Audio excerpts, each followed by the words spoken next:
বিভেদের প্রাচীর তৈরি করছে, তাদের জন্য লড়াই তৈরি করো। অজিত মাহাতোর সাথে আছে আপনাদের, অজিত মাহাতোর সাথে থাকবে। আদিবাসী কর্মী সমাজ বেইমানি করতে জানে নাই, গ্রাসরুটের সংগঠন। আর একটা কথা বলে যাচ্ছি, আমার এই ব্যাপারে পুলিশ প্রশাসন যেটা বলে গেল আর করে গেল, আমি বলছি এই পুলিশ প্রশাসন মানে আমি বলেছিল, এসপি বলেছিল দেখবে টুকু, কবে যেদিন আমাকে ছাড়িল, আর যেদিন ধরল এরা বলছে কি অজিত মাহাতোকে গ্রেফতার করি নাই। আরে যদি গ্রেফতার করিস নাই তাহলে 300 পুলিশ আমাকে মালা দিতে চাইছিলে, আমাকে কি করে মালা দিতে চাইছিলিস? ওই কোর্সিলালে এইদিকে জমির গাঁটা সব মানুষ চলে নাই, তোরা কি মালা দিতে চাইছিলিস? আমার উপর অত্যাচার করেছে, এই অত্যাচারের বদলা আপনারা নিবেন নাই, নিবেন নাই। এই বদলা নিতে গেলে আমি বলেছি, এই এসপি একটা কথা বলেছে, কি কথা বলেছে জানো? মানে সাপ হয়ে কাটে আবার ওঝা হয়ে ছাড়ে, তার মানে ওই করছে সব, ওই করছে সব। এখানে দেবরাজ মাহাতোকে দিয়ে করল একটা নাগরিক কমিটি। যদি সত্যিকারের কথা হয় আর বামুনের বাচ্চা যদি বোঝে তো সত্যি কথা বলুন যে দেবরাজকে দিয়ে নাগরিক মঞ্চটা তৈরি করল। পূর্বের জন্য আজকে এই ইয়াদেরও ইতিহাস থাকে যাবে, বইয়ে থাকবে না, এদের বইও থাকে যাবে ইতিহাস। এই জন্য বলে যাচ্ছি, অজিত মাহাতো লড়াই করছে, আদিবাসী কর্মী সমাজ লড়াই করছে, এই লড়াই জারি থাকে যাবে। আর এসপি কে বারবার বলছি, পুলিশকে বারবার বলে দিচ্ছি, ইয়ার পরে একটা কথা বলছি, রকেট ভাস্তা যেটা লিখেছে সেইটার কিন্তু একদম আমরা বড় থানার পুলিশ অফিসারকে বলবো এইটাই ওকে কেস করছেন না নাই, অ্যারেস্ট করছেন না নাই। আর যদি কেস যদি আর অ্যারেস্ট না করে তাহলে বড় থানা ঘেরা হবে না। একদম পুরা বড় থানার ওসিকে বলে দিচ্ছি, আপনি রেডি হয়ে থাকুন। রতন হাসদা যেটা লিখেছে সেই লিখার ভিত্তিতে যদি কেস না করেন আমরা কিন্তু ছাড়ছি নাই, বড় যাচ্ছি। আর একটা কথা বলছি, একটা হেডমাস্টারের নামে মিথ্যা চক্রান্ত করে কেস করা হয়েছে, তারও কিন্তু হিসাব নিকাশ করব। তার নাম হচ্ছে আমাদের ভাস্কর মাহাতো।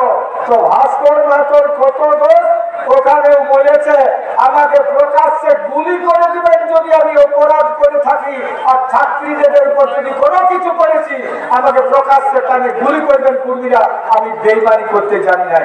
কিন্তু ওকে ষড়যন্ত্র করে আজকে গ্রেপ্তারের ব্যবস্থা করেছে, তো সেটাও কিন্তু হিসাব বসে দিই ওই আমাদের বড় থানার ওসিকে। আর একটা কথা বলছি, আমাদের যারা এখন এখানে টিএমসি নেতারা, টিএমসি যারা পার্টির লোক, তারা আমাদের একটা কথাও বলল নাই। আমাকে দুঃখ লাগে, সুশান্ত মাহাতো ওই আমাদের মালার মাকে লেগে আর বলেছিল কি তুমি আমাদের টুকুর নাম করবে, যে আমি সুশান্ত মাহাতো ওদের চেষ্টা করছি।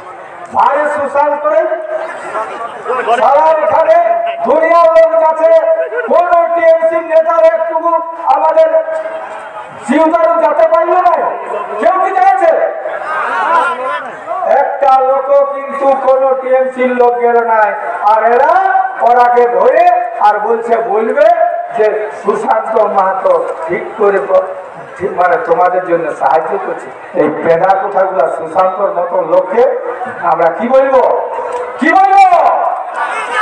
এই গাদ্দার গুলাকে ব্যবস্থা নিতে হবে।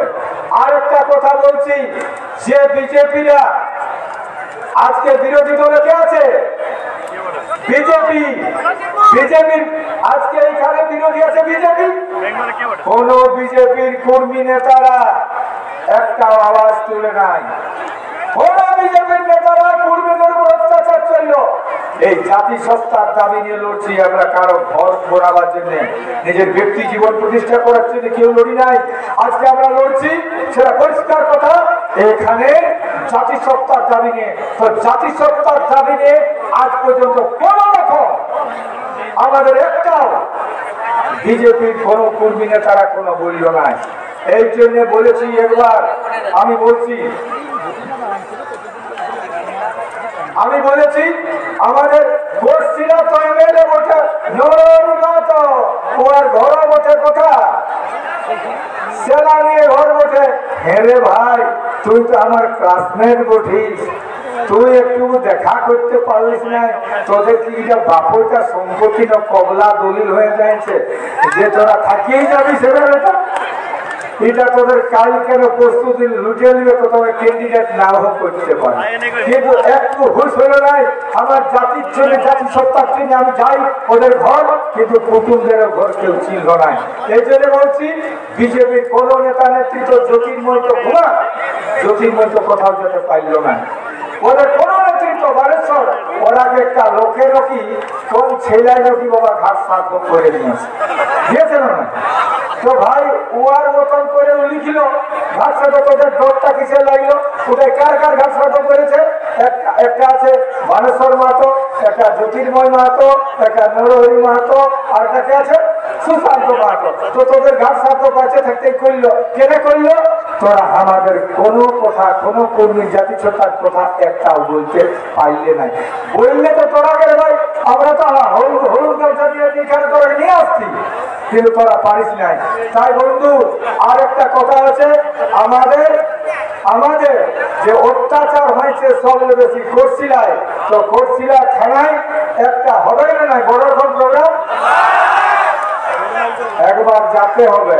জয়পুর থানা বিশেষ করে 4টা থানা আমাদের, আরসা, ঝালদা 1 নম্বর, আর কোর্সিলা থানা, আর জয়পুর থানা। পিলা নাই পেশাবো বটে না, পিলা পেশাবো নাই। তো আমাদের আগামী 26 অক্টোবর, তাহলে এটা হলো 26 অক্টোবর, আর ওইটা ডেট করি নাই, ওয়াকে আগে ইনফরমেশন করে দিব। ওই রতন হাসপাতাল বড় থানার ওসিকে ইনফরমেশন করব, না তুই ডেট করব, চলো বড়, ঠিক আছে? আর একটা হবে কোর্সিলা, চলো 26 অক্টোবর কোর্সিলা। কবে? 26 অক্টোবর কোর্সিলা, 26 অক্টোবর কোর্সিলা। আর এটার এখন ডেট নাই, এটা শুধু বলবো কেস করবেন না, আমরা এফআইআর করছি, নাই কেস করলে তারপরে আমরা ওইখানে ব্যবস্থা নেব, ঠিক আছে? তো আদিবাসী কর্মী সমাজের প্রত্যেকটা লোকে কিন্তু হাত উঠাবে। আমি যে স্লোগানটা দিব, সেই স্লোগানটার জন্য কিন্তু আপনারা সবাই প্রত্যেকে জুতাইতে হাতটা উঠাই আর স্লোগানটা দিবেন, ঠিক আছে না? সবাই মঞ্চে যারা আছে সবাই। আরেকটা কথা বলতে ভুলে গেলি, প্রফুল্ল মাহাতো বেটা চিঠি রাখবে।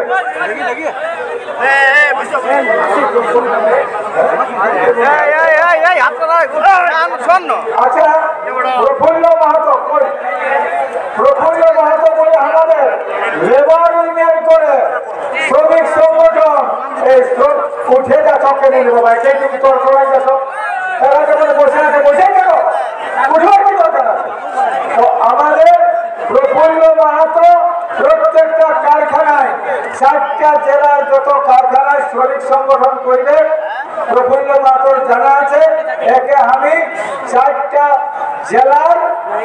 জেলার কনভিনার হিসাবে প্রফুল্ল মাহাতো দেখে রাখো চিনাটা।